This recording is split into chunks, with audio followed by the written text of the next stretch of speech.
नमस्ते भैया बहनों। संस्कृत की इस घंटी में आप सभी का स्वागत। भैया बहनों, आज हम लोग पढ़ेंगे करण कारक तृतीया विभक्ति। कहा गया साधकतम कर्णम, अर्थात क्रिया के संपादन में जो मुख्य सहायक हो या साधन का काम करे वह करण कारक होता है। जैसे स कलमेन लिखति, यहाँ लिखना क्रिया का मुख्य साधन कलम है, इसलिए कलम में करण कारक है।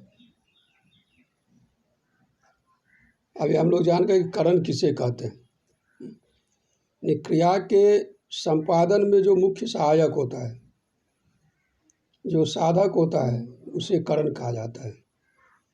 जैसे स कलमेन लिखति, यहाँ कलम क्या, लिखना क्रिया का मुख्य साधन है, माध्यम है, इसलिए इसमें करण कारक है। अब हम देखते हैं कि कहाँ कहाँ तृतीया विभक्ति होती है। जैसे करणे तृतीया, तो अभी हमने देखा करण किसे कहते हैं, और करण कारक में तृतीया विभक्ति होती है। करण कारक में तृतीया विभक्ति होती है। जैसे स कलमेन लिखति, वह कलम से लिखता है, यहाँ कलम में करण कारक है, इसलिए उसमें तृतीया विभक्ति हुई है। दूसरा है अनुक्ते कर्तरी तृतीया। अनुक्ते कर्तरी तृतीया का मतलब हुआ कर्म एवं भाववाच्य में कर्ता अनुक्त या अप्रधान रहता है, इस कारण से उसमें तृतीया विभक्ति होती है। ठीक है। जैसे रामेण रावण हतः, राम से रावण मारा गया।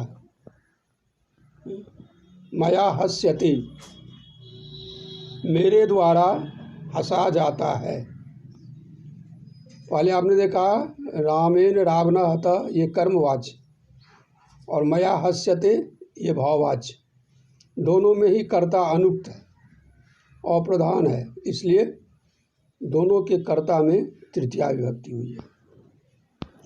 उसके बाद है सहार्थे तृतीया। स का मतलब होता है साथ, तो इसके जितने पर्यायवाची शब्द हैं साथ के, जैसे स, साकम, सार्धम, समम, इस सब में जो है कि आदि शब्दों में तृतीया विभक्ति होती है। इन सभी शब्दों के प्रयोग होने पर तृतीया विभक्ति होती है। जैसे रामेण सह सीता गच्छति, राम के साथ सीता जाती है। राम के साथ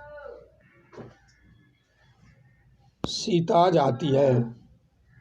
त्वं मया सह मया साकं तिष्ठ, तुम मेरे साथ रहो। पुत्रेण समम आगतः पिता, पुत्र के साथ पिता आया।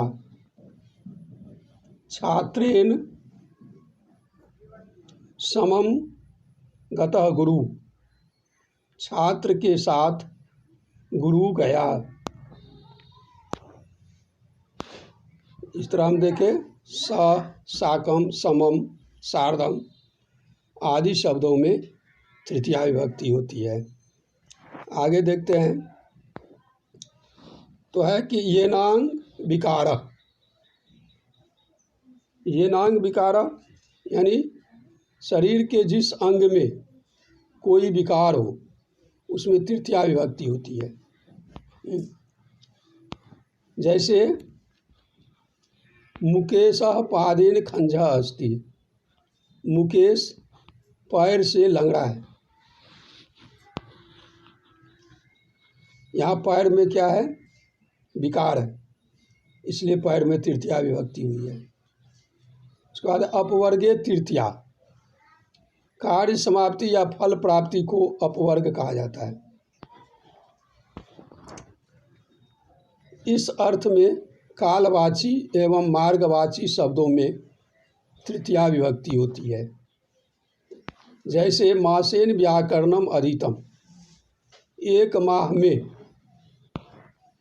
व्याकरण पढ़ लिया। सह क्रोशेन कथाम अकथयत, उसने कोस भर जाते जाते कथा कहानी कही। ठीक है। उसके बाद है इत्यम भूत लक्षणे उपलक्षणे वा, अर्थात किसी की पहचान के अर्थ में जो शब्द प्रयुक्त होते हैं उसमें तृतीया विभक्ति होती है। यथा जटा भी तपसः प्रतीयते, जटाओं से तपस्वी प्रतीत होता है। सह पुस्तकेन छात्रः प्रतीयते, वह पुस्तक से छात्र प्रतीत होता है। ठीक है। यही है इत्यम भूत लक्षणे उपलक्षणे वा, यानी जिस लक्षण से किसी की पहचान होती है। कहता है कि खाकी वस्त्र पहने हुआ है तो डाकिया होगा, गन बंदूक साथ में लिए हुआ है तो पुलिस होगी। कहते जटा और दाढ़ी है तो इसका मतलब साधु होगा, पुस्तक है तो उसका मतलब छात्र होगा। तो इस तरह जो है कि इसे कहते इत्यम भूत लक्षणे उपलक्षणे वा, जिस लक्षण से या कि पहचान होती है उसमें तृतीया विभक्ति होती है। अब है हेतु तृतीया पंचमी चौ। हेतु अर्थात कारण के अर्थ में